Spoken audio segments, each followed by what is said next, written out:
Now, as a person who, and I'm not embarrassed to say this, but I prefer the company of my dogs to some human beings that I know. Yeah, same here. And sadly had to have one of my dogs put down the other day. Well, but Shaggy was 18 years old, so he had... It breaks your heart. I've got a 19-year-old here with me. When I say 19-year-old, I mean a dog. Yeah. And she's a Jack Russell. She's mini. She belonged to my mother. And it was one of the small things I managed to inherit was this dog, and it's amazing. She still goes on, and they're just such a great thing to have. And I feel for you, James. If you've had to have one put down, it tears your heart out. It really does. It does, and I thought because when dog gets to 18 gets over sort of 14 or 15, and you more or less prepared. And Shaggy had been going for a long time. I didn't think it would have the effect on me. It did, but there we are. Let's talk about this bill that you are hoping to get through, change the law, and send a strong message across the globe, encouraging all these countries who have some pretty horrific practices, including, and I'm sorry if you're having your tea at the moment, boiling some dogs alive. Yep. And apparently there is no penalty against you killing your own dog in this country and eating it.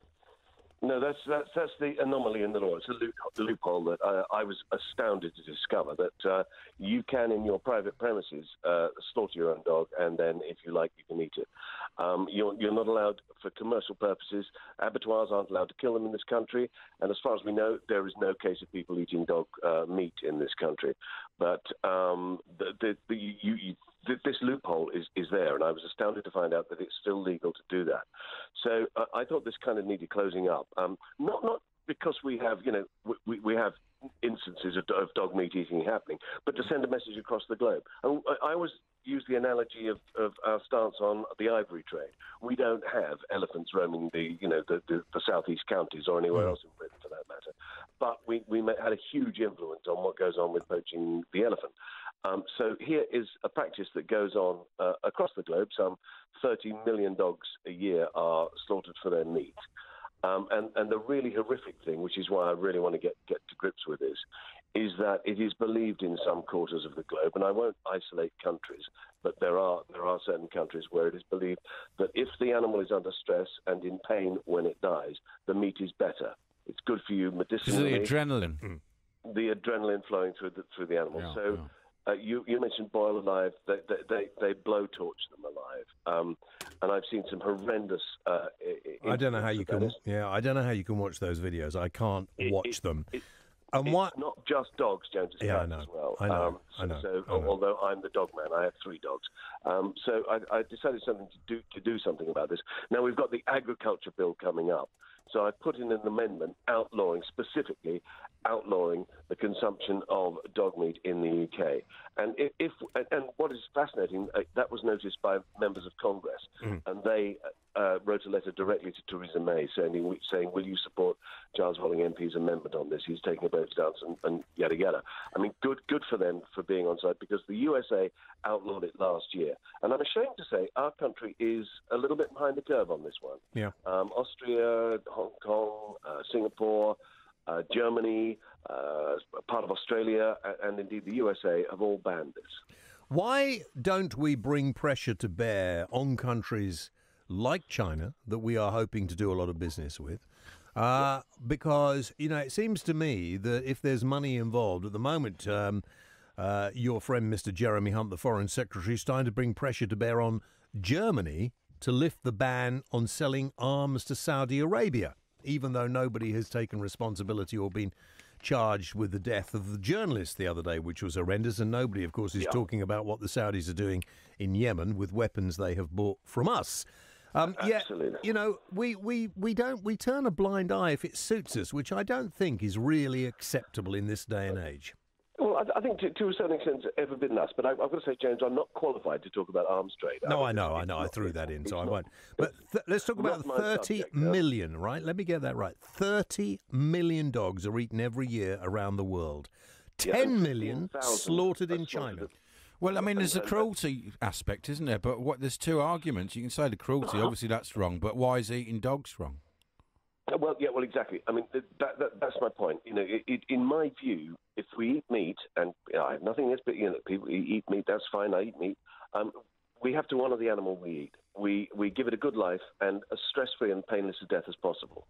And as human beings, we have to have that relationship with the animals. Now, the difference between dogs and cats is there are companion animals, and it's in our culture to have them as part of our families. I mean, they give us so much. I mean, we play with them. Would you? And we have great. Giles, and they're also very good for mental health as well. Would you, Giles, if dogs or cats that some countries considered to be animals for food, if they were slaughtered, because in China, I'm led to believe, and in various other countries in that part of the world, their slaughtering of any animal is not done as we would do it over here. No.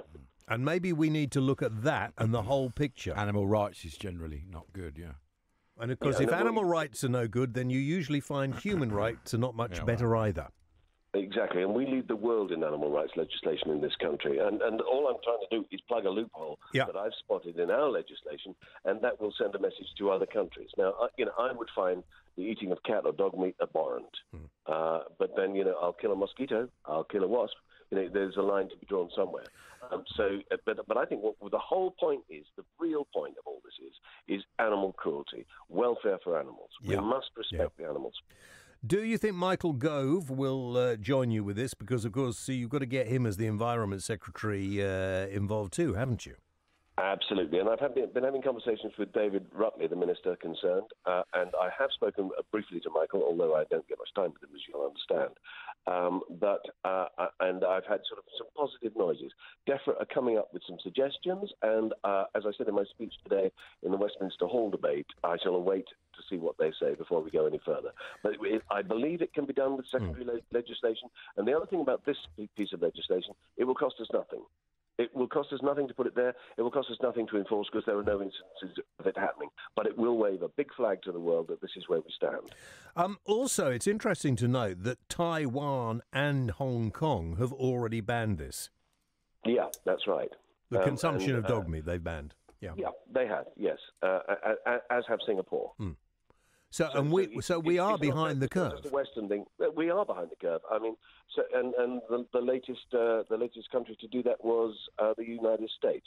Now, I'm not familiar with the actual details of their legislation in the United States and in other countries, but I'm given to understand they have banned the consumption of dog meat. We already in this country, it's not allowed in abattoirs. It's against the law in abattoirs to kill cats and dogs, and also we cannot import or possess dog meat for sale. So, it's pretty much covering it. But if we ban the consumption, then we've covered it all. Where are you, by the way, Chris, as far as puppy farming in this country is concerned? Oh, sorry, you're asking me? Yeah. Oh, sorry, Giles, I beg your pardon. I've a terrible problem with names. It's one of those things. Don't worry, I get days like that. Call me Bob. No, back down. Okay, Bob. Well, I was in the mid-'90s. I did an article with the Sun newspaper, and we got a two-page spread in the centre of the Sun back in the days when I was being a television star, and we went down to expose this dreadful practice in South Wales, in this particular instance, of farming puppies in cages down there. Myself and the journalist from the Sun went down, and we posed as a married couple, and we bought this poor puppy who was in terrible condition, and we exposed the farm and the story, and we had some inroads there. But it's it goes back to it. I have every sympathy with Welsh Hill farmers or farmers anywhere who cannot make a living otherwise. But if you're going to breed puppies, I think you should be licensed, and you should do it responsibly and humanely. This idea, and in those days, in the bad old days when I was involved back then, they used to farm them then go down to the M4, meet at a service station, and hand over puppies that were too young to be handed over, and they'd be distributed, randomly. And the people who were buying these puppies, for no small sum of money, were buying puppies that died shortly thereafter, quite often, because they'd not been brought up well, and the poor bitches having the litters were having litter after litter after litter, and hardly seeing the light of day. I saw the conditions, and it was horrendous. Good. And I think another thing we need to consider in this country is bringing back a dog licence, bringing it back so that it is properly enforced, a proper amount of money. And then people say, well, I rely on my dog, it's my only companion. So we then have to make allowances for certain people who are looking after animals with a companion and working animals, etc., etc. But if you, it's like somebody, exactly. But if you just feel like a lot of people do on a whim, I think I might get a puppy for the kids. Be good for the kids to have a puppy because for Christmas. If you've got kids, it's probably not a good idea to have a puppy. And somebody said to me the other day, do you know I went to rescue a dog and they wanted 60 quid? I said, well, what the hell? Well, they wanted 60 quid and I'm doing them a favour. Yeah, he's rescuing the dog. I said, do you know how much it's going to... James, I forget what the figure is, but it costs something like, about 1,500 quid a year to keep a dog. Yeah. And they're taking it off their hands. A few quid. Shut up, Ash. No, but this loophole where you're... You said there's this loophole where you are allowed to eat your dog that's still on the books. Yeah. Is that because, there used to be starvation in the old times? Well, I've no idea why it's there. Because with Brexit coming up, maybe we should keep it on the books. But we hear air crashes in the Andes where people eat each other. You kind of forgive people for that. That's in extreme circumstances, and people have already died from exposure already. So I think that's a different conversation.